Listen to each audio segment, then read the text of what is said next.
200 Comanche warriors don't just show up at your barn by accident. They come for blood, for justice, or for war. And Thaddeus Bear Mallister was about to find out which one it was. What would you do if you found a starving child on your land, knowing it could spark a war? But let's go back to where it all started. 24 hours earlier, the Texas sun was beating down mercilessly on Bear's ranch, somewhere between Amarillo and nowhere, when he first spotted the small figure stumbling across his property. At 34, Bear had seen plenty of trouble in his years working cattle.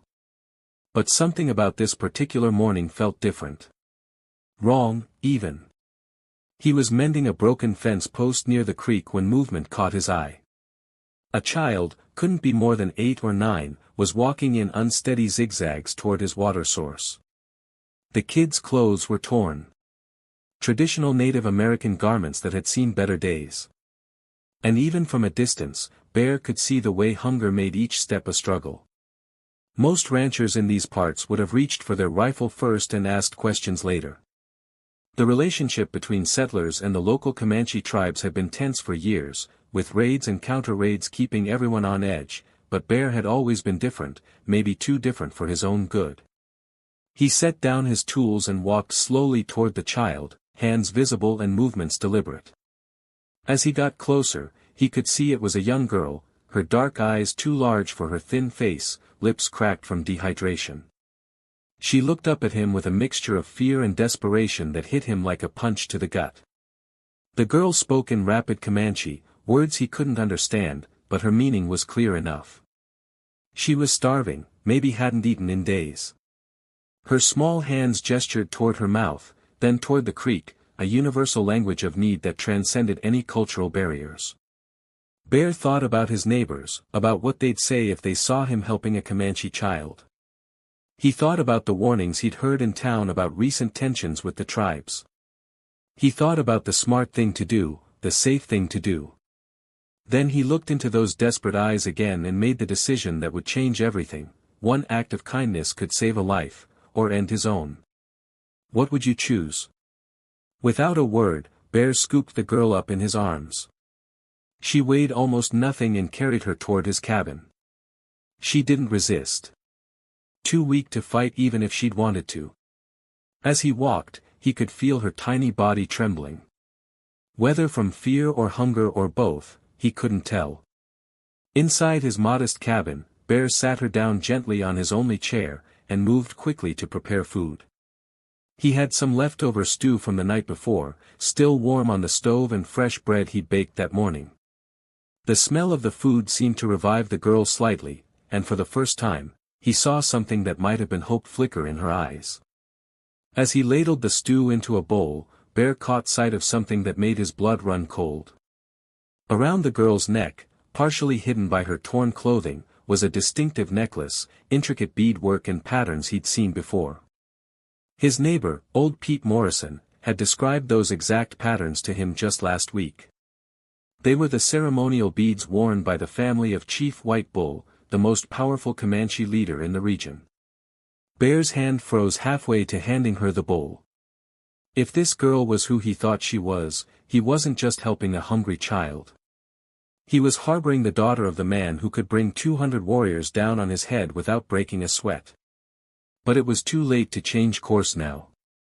The girl was already reaching for the food with shaking hands, and Bear couldn't bring himself to turn her away. He handed her the bowl and watched as she ate with the desperate hunger of someone who hadn't seen food in days. What Bear didn't know was that 20 miles away, a Comanche search party had just found the girl's trail leading directly to his ranch, and Chief White Bull himself was riding at the head of that party. His face a mask of fury and grief that promised nothing but trouble for whoever had taken his daughter. The girl finished eating and looked up at Bear with something that might have been gratitude. But as the afternoon shadows began to lengthen across his property, Bear couldn't shake the feeling that he just made either the best decision of his life or the last one he'd ever make. The girl fell asleep in Bear's chair within an hour, exhaustion finally overtaking her small body. Bear covered her with his only blanket and tried to convince himself he'd done the right thing. But as evening approached, that conviction started to crumble. The sound of hoofbeats on the dirt road made his stomach drop. Bear peered through his window and saw his neighbor, Cletus Hartwell, riding hard toward his cabin with two other men Bear recognized from town. Deputy Sheriff Jake Morrison and the local preacher, Reverend Thomas. Bear stepped outside before they could dismount, hoping to keep their voices down and avoid waking the girl. But Cletus was already shouting before his horse came to a full stop. "Bear, you damned fool! What in the hell are you thinking?" Cletus's face was red with anger and something that looked like fear. "Morrison here says he saw smoke signals coming from the hills this afternoon. The Comanche are looking for something or someone." Deputy Morrison nodded grimly. "My father sent word from town. Chief White Bull's daughter went missing 3 days ago during a hunting party.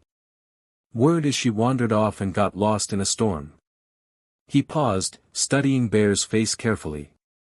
"You wouldn't happen to know anything about a missing Comanche girl, would you?" Bear felt his throat go dry. The smart thing would be to lie, to send them away and figure this out on his own. But these men had been his neighbors for years. And despite their flaws, they were here out of genuine concern. "She's inside," Bear said quietly, half-starved and exhausted. "I couldn't just leave her to die." The silence that followed was deafening. Reverend Thomas was the first to speak, his voice barely above a whisper. "Son, do you have any idea what you've done?" "I helped a hungry child," Bear replied. But even as he said it, he could hear how naive it sounded. Cletus started pacing back and forth, running his hands through his hair. "They're going to think you took her." "Hell, they probably already think that. White Bull's been known to wipe out entire settlements for less than this." Deputy Morrison was already backing toward his horse. "I have to report this, Bear. It's my duty, but I'll give you a head start. Get her back to her people before they find you here." "In the dark?" Bear asked. "She can barely walk. And how am I supposed to approach a Comanche camp without getting shot full of arrows?" "That's your problem now," Morrison said, mounting his horse. "I'm riding to town to warn everyone else. If White Bull decides to make an example of you, he might not stop at just your ranch." As the three men rode away, Bear stood alone in the growing darkness, listening to the girl's quiet breathing from inside the cabin. He thought about saddling up and trying to find the Comanche camp, but he knew it was suicide. He thought about loading her into his wagon and trying to reach the nearest town, but that would only make things worse. The truth was, there was no good way out of this. Every option led to the same place, a confrontation with one of the most feared war chiefs in Texas. As if summoned by his thoughts, a new sound drifted across the plains. The distant rhythm of war drums growing closer with each passing minute. Bear's blood turned to ice. They weren't waiting for morning. The Comanche were coming tonight. Bear rushed back into the cabin, his mind racing. The war drums were getting louder, and he could now make out individual beats in the rhythm. Slow, methodical, and absolutely terrifying. This wasn't the chaotic noise of a raiding party. This was something far more organized and infinitely more dangerous. The girl stirred in the chair, awakened by the sound of the drums. Her eyes opened wide, and for the first time since he'd found her, Bear saw recognition cross her face. She understood what those drums meant better than he did. She spoke rapidly in Comanche, pointing toward the door and then at herself. Even without understanding the words, Bear could see the panic in her movements. She was trying to tell him something important, but the language barrier made communication impossible. Bear knelt down beside her chair, speaking as calmly as he could manage. "I know you can't understand me, little one, but I'm trying to help you. Those drums, that's your people coming for you, isn't it?" The girl nodded vigorously, then grabbed Bear's shirt and pulled him toward the window. She pointed outside and held up both hands, opening and closing her fingers repeatedly. Bear counted along with her movements. 10, 20, 30. She kept going until she'd counted to what looked like 200. Bear's legs went weak. 200 warriors. He'd been hoping for maybe a dozen angry braves that he could somehow reason with. But 200, that was enough to level every ranch for 50 miles. The drums stopped suddenly, and the silence that followed was somehow worse than the noise had been. Bear moved to the window and peered out into the darkness. At first, he saw nothing. Then, like ghosts materializing from the night itself, he began to make out shapes moving across his property. They came in perfect formation, warriors on horseback spread out in a wide semicircle that was slowly tightening around his cabin. Even in the moonlight, Bear could see the war paint on their faces, the feathers in their hair, the weapons in their hands. These weren't men who had come to negotiate. The girl tugged on Bear's sleeve again, this time gesturing toward herself and then toward the door. She wanted to go to them, but Bear couldn't tell if that would help or make everything worse. What if they thought he'd hurt her? What if they didn't believe she'd come to him willingly? A single voice called out from the darkness, speaking in English with a heavy accent, but perfect clarity. "White man, we know you have taken something that belongs to us. Send out the girl, and perhaps you will live to see morning." Bear's mouth went dry. The voice carried absolute authority. This had to be Chief White Bull himself. Bear had heard stories about the man. How he'd united several tribes under his leadership. How he'd never lost a battle against the cavalry. And now Bear was about to face him across the barrel of a conversation that could end with everyone dead. Bear stepped toward the door, but the girl grabbed his arm with surprising strength for someone so small. She shook her head frantically and pointed to herself, then made a gesture across her throat. She was trying to warn him about something. But what? Then it hit him like a lightning bolt. The girl wasn't just the chief's daughter. She was the chief's only daughter. In Comanche culture, that made her invaluable. Not just his family, but as the future of the bloodline. If anything had happened to her while in Bear's care, even if it wasn't his fault, White Bull would have no choice but to make an example of him that other settlers would never forget. Bear realized with growing horror that saving the girl's life might have been the easy part. Now he had to prove to 200 armed warriors that he'd saved her, not stolen her. And he had about 30 seconds to figure out how to do that before Chief White Bull lost his patience and turned Bear's ranch into a battlefield. Bear made the hardest decision of his life. He opened the cabin door and stepped outside with his hands raised high, the girl following close behind him. The sight that greeted him was something straight out of his worst nightmares. 200 Comanche warriors sat motionless on their horses, forming a perfect circle around his property. War paint gleamed in the moonlight, and every weapon was pointed directly at him. At the front of the formation sat a man who could only be Chief White Bull, massive, imposing, with silver streaking through his long black hair and eyes that seemed to burn with barely contained fury. The girl ran toward her father, calling out in Comanche. But instead of the joyful reunion Bear expected, White Bull's expression grew even darker. The chief dismounted and knelt beside his daughter, examining her carefully while she spoke rapidly, gesturing back toward Bear and the cabin. Bear couldn't understand the words, but he could read the chief's body language. Every muscle in White Bull's frame was coiled like a spring, ready to explode into violence. Whatever the girl was telling him, it wasn't making things better. Finally, White Bull stood and walked toward Bear with slow, deliberate steps. The other warriors remained mounted, but shifted their weapons, the subtle movement creating a sound like rattlesnakes preparing to strike. "My daughter tells me you fed her," White Bull said, his English precise and cold. "She tells me you gave her shelter." He stopped just outside arm's reach, close enough that Bear could see the intricate scars on the chief's chest. Marks of countless battles won and enemies defeated. "Yes," Bear replied, his voice steadier than he felt. "She was starving. I couldn't let a child die." White Bull studied him for a long moment. "She also tells me you saw the sacred beads of our family around her neck. You knew who she was, yet you did not immediately return her to us." Bear's heart sank. This was it. The moment everything went wrong. I was going to bring her back in the morning. She was too weak to travel at night. Perhaps, White Bull said. Or perhaps you thought to keep her as a prize, to trade her back to us for cattle or horses or safe passage through our lands. The accusation hung in the air like smoke from a funeral pyre. Bear could feel the weight of 200 pairs of eyes on him. Warriors waiting for their chief's signal to turn this conversation into a massacre. That's not true, Bear said. I never wanted anything from you. I just couldn't watch a child suffer.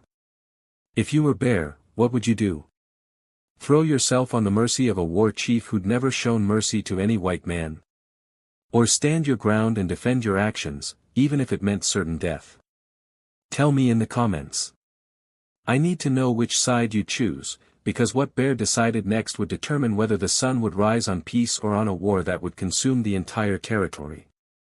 White Bull raised his hand, and every warrior drew back their bowstrings in perfect unison. The sound of 200 arrows being knocked at once was like death itself taking a breath. You will prove your words, the chief said quietly. Or you will die where you stand.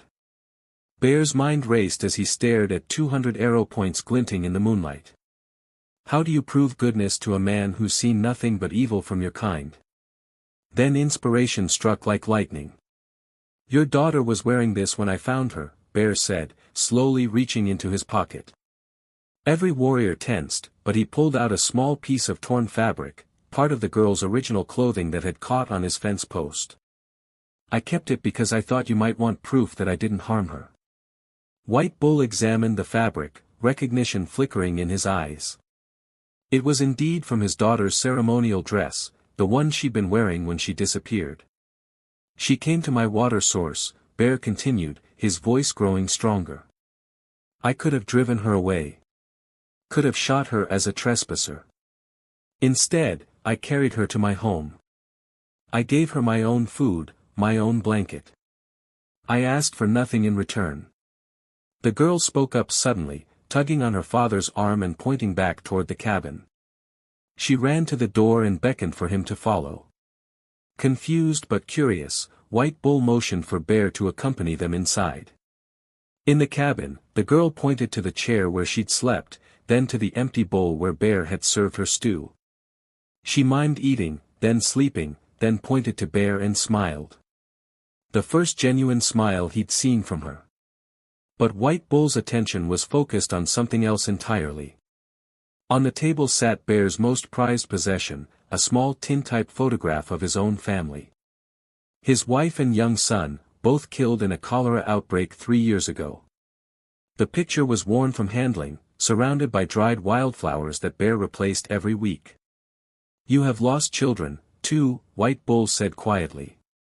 And for the first time, his voice held something other than anger. My boy was about her age, Bear replied, his throat tight. Maybe that's why I couldn't turn her away. White Bull picked up the photograph, studying the faces of Bear's lost family. Outside, the warriors maintained their positions, but something in the atmosphere had shifted. The girl continued chattering in Comanche, apparently telling her father every detail of how Bear had cared for her.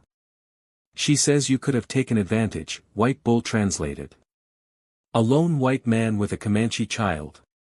You could have demanded ransom, could have used her as protection. Instead, you simply fed her and let her rest. Bear nodded. I've got no quarrel with your people, Chief. I just work my land and try to live in peace. White Bull was quiet for a long moment, still holding the photograph. When he finally spoke, his words surprised everyone, including his own daughter. My warriors expected to find a kidnapper tonight.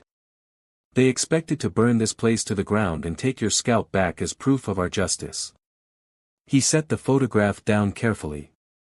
Instead, we find a man who showed kindness to a child who could have been his enemy. Bear felt hope flickering in his chest, but he could also hear restless movement outside.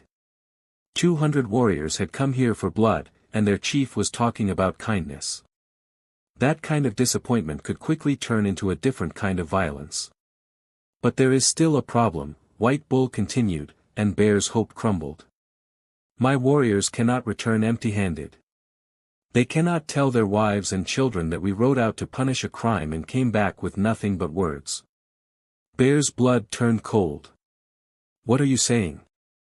I am saying that even though you meant no harm, you have created a situation that demands resolution. My people expected justice tonight, and if they don't get it, White Bull gestured toward the door where the sound of increasingly agitated voices could be heard. Some of my young warriors believe that any white man who touches a Comanche child, for any reason, must pay the price. They think I am being weak by talking instead of fighting. Outside, someone shouted in Comanche, and the sound was picked up by other voices. Bear couldn't understand the words, but the tone was unmistakable. They were calling for blood. Can one man's kindness stop a war, or will it ignite one? Stay with us to find out. White Bull looked Bear directly in the eyes. There is only one way to satisfy both justice and honor tonight, but it will require something from you that may be harder than dying. Broken Arrow stepped directly into White Bull's path. His scarred face twisted with rage. He spoke rapidly in Comanche, his voice rising with each word, and Bear didn't need a translation to understand the challenge being thrown down. White Bull's response was quiet but firm, and Bear watched as the two men faced off. Chief against warrior, authority against grief-fueled anger. The girl pressed closer to Bear's side, and he could feel her trembling. Other warriors began choosing sides, some moving behind Broken Arrow, others remaining loyal to their chief. The careful discipline that had marked their arrival was starting to fracture, and Bear realized he was witnessing something that could split the tribe apart. Broken Arrow pointed his lance at Bear and shouted something that made several warriors nod in agreement. White Bull's jaw tightened, and when he spoke again, his voice carried the unmistakable tone of a final warning. But Broken Arrow wasn't backing down. He took another step forward, close enough now that the point of his lance was almost touching White Bull's chest. The challenge was clear: follow the old ways of blood for blood or be seen as weak by the younger warriors. That's when the girl did something that no one expected. She stepped between the two men and began speaking in rapid, passionate Comanche. Her young voice cut through the tension like a knife, and Bear watched as Broken Arrow's expression shifted from rage to confusion to something that might have been shame. White Bull translated quietly. She is telling them exactly what happened. How she got lost in the storm. How she wandered for days without food or water. How she expected to die alone on the prairie until you found her. The girl continued speaking, her voice growing stronger with each word.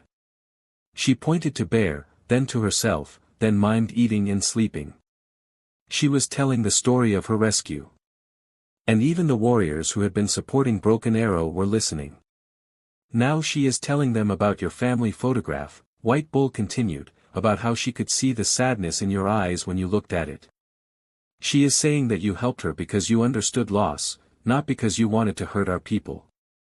Broken Arrow lowered his lance slightly, but his face still showed doubt. He spoke again, this time directly to the girl, and Bear caught one word he recognized.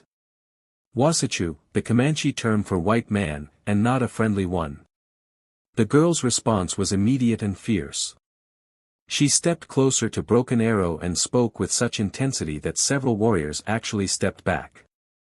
Whatever she was saying, it was having an impact. She is asking him if he has children, White Bull translated, surprise evident in his voice. She is asking him what he would want a stranger to do if his child was dying of hunger in the wilderness. Broken Arrow's lance dropped to his side. The girl wasn't finished. She continued speaking, her words now directed at all the warriors around them. Bear could see the effect rippling through the crowd as hard faces began to soften. She is telling them that judging you for your kindness would make us no better than the soldiers who kill without asking questions first. She is saying that if we punish mercy, we become the monsters that the white man believes us to be. The silence that followed was deafening. 200 warriors sat motionless, processing the words of an 8-year-old girl who had just challenged their deepest beliefs about justice and revenge.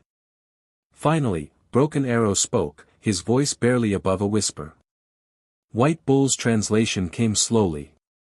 He says that perhaps the spirit sent his brother a teacher instead of an enemy. He says that maybe wisdom sometimes comes from the smallest voices. Bear felt something shift in the air around them. The tension wasn't gone, but it had transformed into something else. Uncertainty, perhaps, or the beginning of understanding. White Bull looked at Bear with something that might have been respect. My daughter has just done something remarkable. She has turned a war party into a council meeting. But now comes the hardest part. What's that? Now you must prove to them that her faith in you was justified. Tonight, in our village, in front of the elders who have spent their entire lives hating your people, White Bull gestured toward his horse. Are you ready to bet your life on the word of a child? Bear looked down at the girl, who was watching him with those same desperate eyes that had started this whole ordeal. But this time, he realized she wasn't begging for his help. She was offering hers. And somehow, that made all the difference. Will Bear's courage hold in the face of a tribal council, or will one wrong word cost him everything? The ride to the Comanche village took 3 hours through terrain that Bear had never seen before.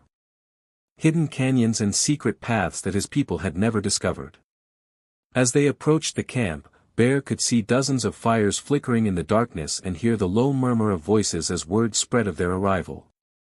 The tribal council convened immediately, despite the late hour. 7 elders sat in a semicircle around a central fire, their weathered faces grave in the dancing shadows.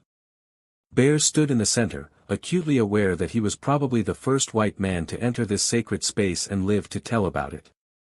White Bull spoke first, explaining the circumstances of his daughter's rescue. Then came Broken Arrow, who, despite his earlier change of heart, still argued for traditional justice. The debate went back and forth in Comanche for what felt like hours, with Bear understanding nothing except the occasional gesture in his direction. Finally, the girl stepped forward again.